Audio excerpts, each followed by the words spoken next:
மாற்றம் இங்கு ஆட்சி மாற்றம் ஆட்சி மாற்றம் இங்கு ஆட்சி மாற்றம்.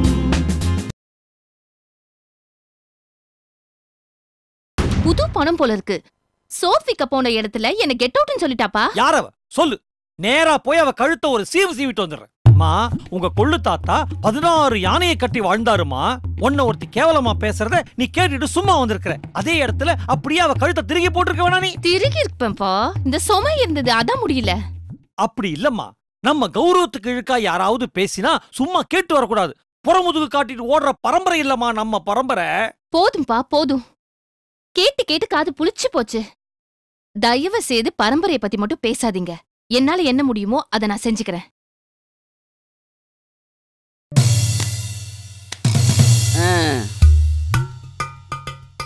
சித்தப்பா, ஒரு நயா பைசா கூட நான் அவர் பேர்ல பிக்ஸட் டெபாசிட் பண்ண மாட்டேன்.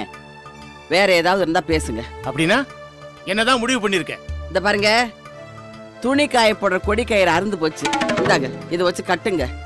இது எலி பாஷானம். தோட்டத்துல காய்கறி செடிகளை எல்லாம் எலியும் பெருச்சாலையும் நாசம் பண்ணிக்கிட்டு இருக்குது. இதை கொஞ்சம் சோத்துல கலந்து இந்த எலிகளுக்கு வைங்க. இந்தாங்க, அப்படிங்க. என் மானத்தோட விளையாடுற? ஆமா, என்னைக்கு இருந்தது மானம் விளையாடுறதுக்கு?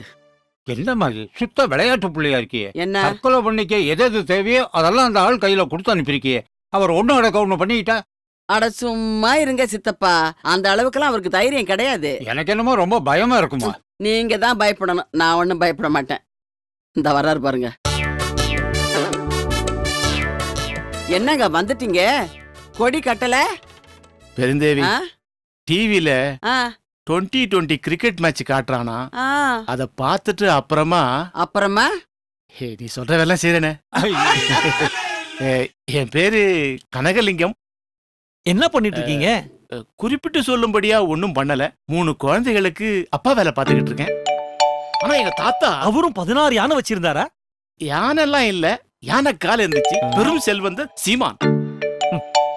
சரி, இப்ப எங்க வந்தீங்க? இங்க ஆண்டாள்னு ஒரு பொண்ணு இருக்காம. ஆமா, ஏன் பொண்ணுதான். அவங்க இந்த ஃபினாயில் பாட்டில எங்க வீட்டுல விட்டுட்டு போயிட்டாங்க. அதை கொடுத்துட்டு போலான்னு வந்தேன். ஃபினாயில் பாட்டிலா? ஆண்டாளே, ஆண்டாளே. என்னப்பா? இந்த பாருமா, வியாபாரத்துக்கு போன இடத்துல சரக்கெல்லாம் விட்டு வந்துட்டியான். இந்த ஃபினாயில் பாட்டில இவர் வீட்டுல விட்டியா கொண்டு வந்து கொடுத்துருக்காரு. இப்படி இது உங்க கைக்கு எப்படி வந்தது? அவங்க கைக்கு போனது எதுவுமே திரும்ப என் கைக்கு வந்ததே இல்ல. அவங்கன்னா யாரு? உங்க எஜமானி அம்மாவா? எஜமானி அம்மா தான். நான் அவங்க வீட்டு வேலைக்கார. தினம் 10 ரூபாய் சம்பளம், 3 வேளை சாப்பாடு. அது உங்களுக்கு கட்டுப்படி ஆகுதா? கட்டுப்படி ஆகலதான், என்ன பண்றது. ஆனா தீபாவளி பொங்கலுக்கு சட்டை வேட்டில எடுத்து கொடுப்பாங்க. நான் கேக்குறேன்னு தப்பா எடுத்துக்காதீங்க. அந்த காட்டு எரி கொள்ளிவாய் பிசாசு, அவங்க கிட்ட நீங்க எப்படி வேலை பாக்குறீங்க? கஷ்டமா தான் இருக்கு. ஆனா அதே சேர்ந்த 30 வருஷம் ஆச்சு.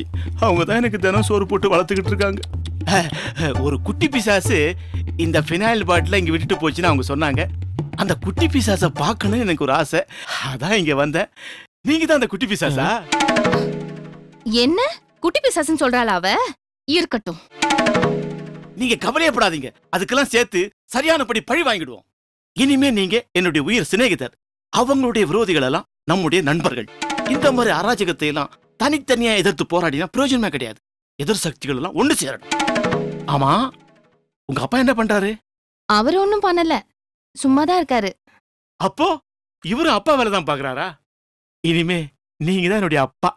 மகனேன்னு தயவு செஞ்சு ஒரு தடவை என்ன கூப்பிடுறீங்களா? அப்பா உங்களை மகனேன்னு தலையெல்லாம் நரைச்சு போச்சு. நான் வேணா உங்களை அப்பான்னு கூப்பிட்டுமா?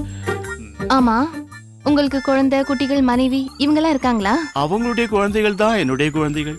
அவங்க குட்டிகள் தான் என்னுடைய குட்டிகள். அவங்க தான் என்னுடைய மனைவி. என்னங்க சொல்றீங்க நீங்க? ஆமாங்க, அவங்களுக்கு என்னை விட்டா வேற புருஷன் கிடையாது. எனக்கு அவங்களை விட்டா வேற பொண்டாட்டி கிடையாது. நீங்க வேலைக்காரன் நினைக்கிற அளவுக்கு ஒட்டிங்கி போன அபாக்கியமா நான் தான். அப்படியா? உங்க நிலைமையை பார்த்தா எனக்கு ரொம்ப பரிதாபமா இருக்கு. அடாடாடாடாடா, எனக்காக ஒரு சொட்டு கண்ணீர் வடிக்கிறதுக்கு இந்த உலகத்துல ஒரு ஜீவன் இருக்கு நினைக்கிறப்போ எனக்கு எவ்வளவு சந்தோஷமா இருக்கு தெரியுமா? பரவாயில்லைங்க, பரவாயில்லைங்க. நீங்க கண் கலங்க வேண்டாம். நான் கண் கலங்கலையே. நீங்க கண் கலங்குறீங்க, எனக்கு தெரியுது. சில பேரு வெளிப்படையா கண்ணீர் விட்டு அழுவுறதுக்கு கூச்சப்படுவாங்க. அதனால தான் உங்க கண்ணீரை மறைக்கிறீங்க. இத பாருங்க, என்னைக்காவது ஒரு நாள் உங்க உதவி எனக்கு தேவைப்படும். அப்ப நான் வரேன். இப்ப நான் போறேன். கனகலிங்க ஐயா, நீங்க எதுக்கும் கவலைப்படாதீங்க, எல்லாம் சரியா போயிடும். எப்படிங்க சரியா போகும்? எப்படி சரியா போகும்? எவனாவது ஒருத்தன் அவளை கடத்திக்கிட்டு போய். சேனாபதி ஐயா, உங்களால பெருந்தேவியை கடத்த முடியும். என்ன சொல்றீங்க நீங்க? கடத்திக்கிட்டு போய் ஒரு பாடஞ்ச பங்களால வச்சு உன் புருஷன் சொல்றபடி எல்லாம் கேப்பியா? அவன் கேட்கிற பணத்தை எல்லாம் குடுப்பியான்னு நல்லா சாத்துங்கள. நல்ல தாட்டியா இருக்கீங்க. உங்களால முடியல? முடியும், ஆனா இப்ப முடியாது. ஏங்க? ஏன்னா அந்த காலத்துல எங்க தாத்தா 16 யானையை கட்டி வச்சு ஆண்ட காலத்துல. அட போயா, உங்க தாத்தாவுக்கு 16 யானை தானம் கொடுத்தது எங்க தாத்தா தான். வாங்க சித்தப்பா, உட்காருங்க. என்னமோ அர்ஜென்ட்டா பேசணும்னு போன்ல சொன்னீங்களே, என்ன அர்ஜென்ட்? கனகலிங்க எங்க? அப்பா வாக்கிங் போயிருக்காரு, இப்ப வந்துருவாரு. பெருந்தேவி, உனக்கு நான் எவ்வளவு புத்தி சொன்னேன், நீ கேட்கல. இப்ப தலைக்கு மேல போயிடுச்சு. சித்தப்பா, புரியும்படியா எதையாவது சொல்லுங்க சித்தப்பா. உன் புருஷன் உன்னை டைவர்ஸ் பண்ண போறானா?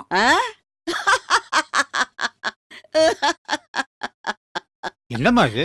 ஏம்மா, இது என்ன சிரிக்கிற விஷயமா? சிரிக்காம என்ன பண்ண சொல்றீங்க? என்ன டைவர்ஸ் பண்ண போறேன்னு அவரே உங்ககிட்ட சொன்னாரா? அவன் என்கிட்ட சொல்லல.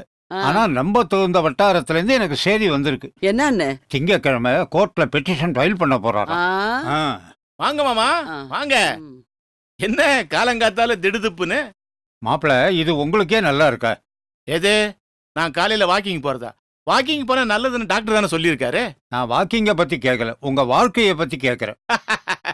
என் வாழ்க்கைக்கு என்ன மாமா, 10 ரூபா பேட்டால ஜாம் ஜாம்னு போயிட்டு இருக்கு. நக்கல்லாம் இருக்கட்டும், நீங்க பெருந்தேவிய டைவர்ஸ் பண்ண போறீங்களாமே? யார் சொன்னாங்க? யாரோ சொன்னாங்க. அதெல்லாம் எதுக்கு இப்போ? அது உண்மையா பொய்யா அதை மட்டும் சொல்லுங்க. உண்மைதான். மாப்பிள, கல்யாணம் ஆகி 30 வருஷம் ஆகி போச்சு. 3 குழந்தைகளை பெத்துக்கிட்டீங்க. இப்ப போய் டைவர்ஸ் அது இதுன்னா ஊர் சிரிக்காத? சிரிக்கட்டுமே. இத்தனை நாளா நான் பொண்டாட்டிகிட்ட கை நீட்டதை பார்த்து ஊர் சிரிச்சுது. இப்ப குடும்பத்தை பார்த்தா சிரிக்கட்டுமே. மாப்பிள, நான் என்ன சொல்ல வரேன்னா, சித்தப்பா சித்தப்பா விடுங்க சித்தப்பா. அவர் என்ன செய்யணுமோ செஞ்சுக்கட்டும். இந்த பூச்சாண்டிக்கெல்லாம் பயப்படுறவ நான் இல்ல. நான் உனக்கு அடங்கி நடந்த காலமெல்லாம் மலையேறி போச்சு. கோர்ட்ல டைவர்ஸுக்கான காரணத்தை கேட்பாங்க. 30 வருஷமா நான் உங்ககிட்ட பட்ட கஷ்டத்தை எல்லாம் புட்டு புட்டு வைப்பேன். பத்திரிகையில பத்தியா எழுதுவாங்க. அட சும்மா இருங்க. என்ன டைவர்ஸ் பண்ணிட்டு நீங்க தெருவில் நின்னாதான் உங்களுக்கு புத்தி வரும். ஆரம்பிச்சிட்டீங்களா மறுபடியும்? மாப்பிள, நீங்க கொஞ்சம் பொறுமையா இருங்க. பெருந்தேவி, நீ உள்ள வா, உங்ககிட்ட நான் தனியா பேசணும். வாங்க. ஏன் பூபாலம், அப்பா அம்மாவை டைவர்ஸ் பண்ணிட்டா அப்பா சாப்பாட்டுக்கு என்ன பண்ணுவாரு? பாவம் நம்ம அப்பா இனிமே பிச்சை எடுத்துதான் சாப்பிடணும். இத்தனை நாளா ஒரே வீட்டுல பிச்சை எடுத்து சாப்பிட்டேன். இனிமே தெருவா பிச்சை எடுத்து தான் சாப்பிடணும். இந்த டைவர்ஸை ஒன்னாலதான் தடுத்து நிறுத்த முடியும். என்ன சித்தப்பா பண்ண சொல்றீங்க? பேசாம சொத்தை அவன் பேருக்கு மாத்தி எழுதிறேன். என்ன பேசுறீங்க சித்தப்பா? சொத்தெல்லாம் அவர் பேருக்கு எழுதி வச்சேன்னா ஒரே மாசத்துல குடும்பம் நடுத்தரவுக்கு வந்துடும். அவ்வளவுதான். நான் என்ன சொல்ல வரேன், நீங்க எதுவும் சொல்ல வேண்டாம். டைவர்ஸ் வாங்கிக்கிட்டு நடுத்தரவுல நின்னு சோத்துக்கு திண்டாடினா தான் அவருக்கு புத்தி வரும். அவர் ஏமா சோத்துக்கு திண்டாட போறாரு? உங்ககிட்ட இருந்து ஜீவனாம்சம் வாங்கி சாப்பிட்டு போறாரு. ஜீவனாம்சம் நான் கொடுக்கணும். கொடுப்பாங்க. டைவர்ஸ் ஆச்சுன்னா புருஷன் தான் பொண்டாட்டிக்கு ஜீவனாம்சம் கொடுக்கணும். பொண்டாட்டி புருஷனுக்கு ஜீவனாம்சம் கொடுக்கறது இல்ல, அதான் சட்டம். நீ சொல்றதெல்லாம் புருஷன் சம்பாதிச்சு பொண்டாட்டிக்கு வருமானம் இல்லாம இருந்தா தான். நம்ம வீட்டுலதான் எல்லாம் தலைகீழா இருக்கே. ஆஸ்தி பூரா உன் பேர்ல, புருஷன் அண்ணக்காவடி. அதனால நீதான் அவருக்கு ஜீவனாம்சம் கொடுக்கணும். அப்படியே சொல்றீங்க? ஆமா. அது மட்டும் இல்ல, இது பாட்டன் சொத்து, இதுல எங்களுக்கும் பங்கு இருக்குன்னு பிள்ளைகளை தூண்டி விட்டு கேஸ் போட்டாருன்னு வச்சுக்க, ரொம்ப சிக்கலா போயிடும். ஆஸ்தியில பங்கு கேட்டு என் பிள்ளைங்க என் மேலே கேஸ் போடுவானுங்களா? அதையும் நான் பாக்குறேன். உன் புருஷன் டைவர்ஸ் கேட்பான்னு நாம எதிர்பார்த்தோமா?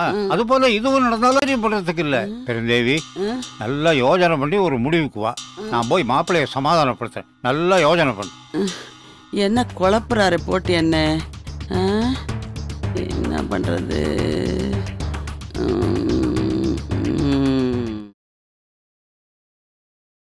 என்ன மாமா சொன்னா? பொறுமையா இருங்க மாப்பிள்ள, அவளுக்கு நிறைய புத்தி சொல்லிட்டு வந்திருக்கேன். என்ன செய்யறான்னு பாப்போம். மாமா, சொத்தை பிரிச்சு ஆகணும், இல்லன்னா டைவர்ஸ் தான். சுப்ரீம் கோர்ட்டுக்கே போனாலும் சரி, ஒரு கை பாத்துடுறேன். மாப்பிள்ள, கோர்ட்டு கேஸு அதுவும் சுப்ரீம் கோர்ட் வரைக்கும் போறதுன்னா நிறைய செலவாகுமே. இதுக்கு என்ன பண்ண போறீங்க? மாமா, ஒரு பெரிய வக்கீல பார்த்திருக்கேன். விஷயத்தை சொல்லி என் நிலைமைய சொன்னேன்.